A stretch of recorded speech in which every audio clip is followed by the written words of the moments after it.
भारतीय संविधान के प्रमुख निर्माता भीमराव अंबेडकर की एक भावनात्मक कहानी है। उनका जीवन एक संघर्ष और समर्थन का परिणाम है।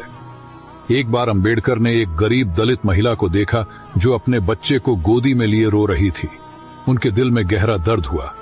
वे समझ गए कि उनका लक्ष्य है कि हर व्यक्ति को समान अधिकार और सम्मान मिलना चाहिए। उनकी इस भावना ने उन्हें समाज के अन्य अंगों के प्रति और विशेष रूप से दलित समुदाय के लोगों के प्रति उनके समर्थन की ओर उकसाया। अंबेडकर ने इस प्रेरणादायक घटना के बाद समाज में बदलाव लाने का संकल्प किया। उन्होंने दलितों के लिए उच्च शिक्षा, समान अधिकार और समाज में सम्मान की मांग की। उनकी इस प्रेरणादायक कहानी ने न केवल भारतीय समाज को बदला, बल्कि विश्व भर में सामाजिक न्याय और समानता की बाध्यता की ओर एक महत्वपूर्ण कदम बढ़ाया।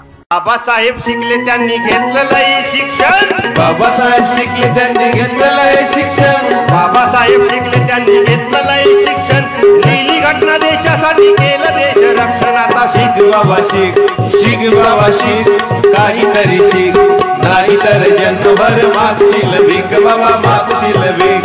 शिक बाबा शिक, काहीतरी शिक, नाहीतर जन्मभर मागशील भीक बाबा मागशील भीक।